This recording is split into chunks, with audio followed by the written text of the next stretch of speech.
다음 시간은 지구촌 개벽 뉴스입니다. 미국의 테크 기업에 대해서 다뤘습니다.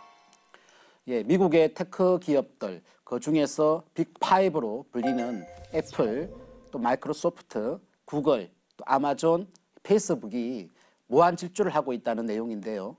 작년 12월 27일 기준으로 이들 빅5의 시가총액이 4조 9,600억 달러를 돌파했습니다.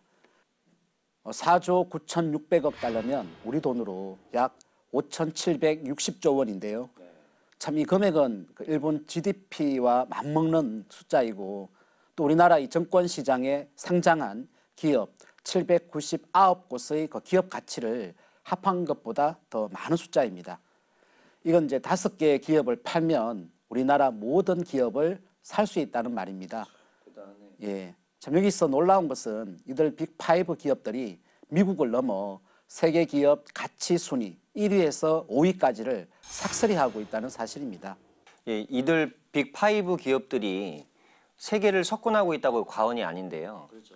소장님 좀 전에 이들 기업의 시가총액에 대해서 말씀하셨는데 시가총액이라는 용어부터 설명해 주시면 좋겠습니다. 예, 제가 전문가가 아니니까 일반적인 견지에서 설명해 드리겠습니다.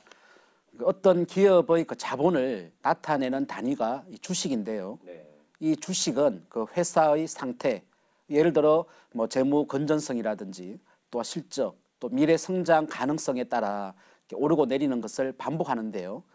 여기서 이제 시가총액이란 개념은 현 시점에서 매겨진 주식 가격에 곱하기 그동안에 발행한 주식의 숫자를 곱한 겁니다.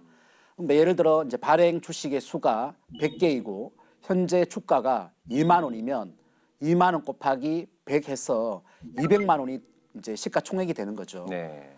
참고로 올해 1월 9일 기준 삼성전자의 시가총액은 349조 8천억 원이라고 합니다.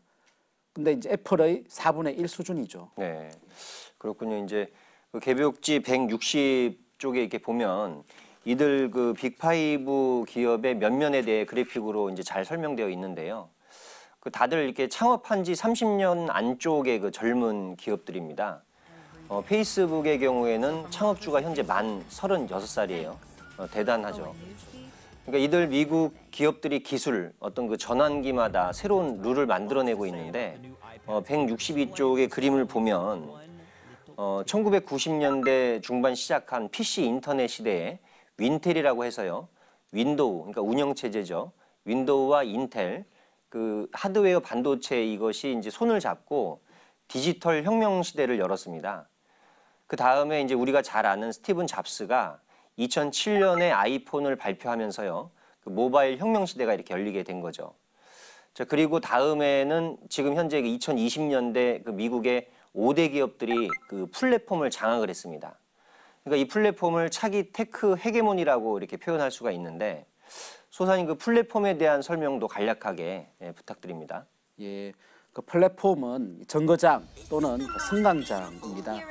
보통 우리가 열차 플랫폼을 연상하면 의미가 이제 떠오르죠.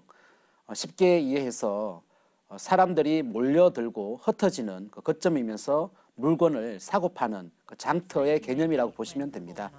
이제 구글은 이미 전 세계의 검색 플랫폼을 거의 이제 장악을 했고요. 또 이제 유튜브를 통해서 동영상 플랫폼도 장악을 했습니다. 이제 애플의 경우 앱스토어와 아이튠스라고 뮤직 스토어를 처음 만들었는데요. 페이스북은 아시다시피 세계에서 가장 큰 소셜 미디어 플랫폼입니다. 2018년 8월 기준 월 실 사용자가 무려 22억 명이라고 합니다. 참 대단합니다. 그리고 이제 아마존, 세상에서 가장 큰 장터인데 이건 전자상 거래의 플랫폼입니다. 그러니까 세계인들이 이제 요 빅5 기업이 만든 장터에서 웃고 울고 이렇게 뛰어놀고 있다 이렇게 표현을 할 수가 있겠는데요. 그렇죠. 물론 이제 미국이라는 나라에 대해서는 사람들마다 호불호가 갈리겠지만 그들이 가진 힘, 저는 이제 그거를 기술 패권을 넘어서 데이터 패권을 쥐고 있다 이렇게 생각을 하는데 그런 현실은 또 무시할 수 없다고 생각이 듭니다. 이런 관점에서 보면 G2가 아니라 여전히 그 G1이 세계를 움직인다는 그 전문가의 말이 일리 있다고 보는데요. 이러한 그 미국 기업의 힘의 원천이 수호사님은 어디서 나온다고 생각하십니까? 예, 그건 이제 미국 기업의 그 힘이면서 미국 문화의 그 힘이라고 봅니다. 그 개벽지 163쪽을 보면요. 미국은 플론티어, 개척 정신으로 세워진 나라입니다. 초기에 이제 서부 개척이 대표적이죠. 이 개척 정신이 이제 현대에 와서 존 F 케네디 대통령의 그 뉴 프론티어 구호로 이어지는데요. 이 정신으로 이제 달나라도 가고 또 기업들이 세계화를 하게 됩니다. 이 정신이 이제 1980년대 이후에 기업의 혁신, 이노베이션 문화로 그대로 이어집니다. 현재 그 미국의 기업 문화를 가장 잘 보여주는 곳이 그 실리콘밸리 아닙니까? 네. 거기에는 이런 격언이 있다고 합니다. 빨리, 일찍, 자주 실패하라. 혹시 들어보셨나요? 네, 좀 낯섭니다. 그러니까 그 성공하라는 말은 들어봤어도 또 실패하라는 말은 이렇게 생소하네요. 이 말은 이건 좀 과감한 그 도전을 인정을 해주고 그 과정에서 일어나는 그 실패를 용인해주는 그 문화를 상징하는 말이라고 봅니다. 이런 도전 정신 그리고 혁신 문화가 바로 오늘날 미국의 그 힘이라고 봅니다. 또 하나 이제 미국의 분위기를 잘 알 수 있는 그 데이터가 있는데 그 작년에 그 신규 유니콘 기업, 유니콘 기업이라고 한다면 그 기업 가치 10억 달러 이상 비상장 기업을 말하는데요. 미국에서만 71개가 탄생했다고 합니다. 미국의 지역은 그 56개밖에는 안 되는데요. 이것은 이제 혁신의 그 피가 이런 그 신생 기업을 통해서 지속적으로 수혈되고 있다는 걸 말해줍니다.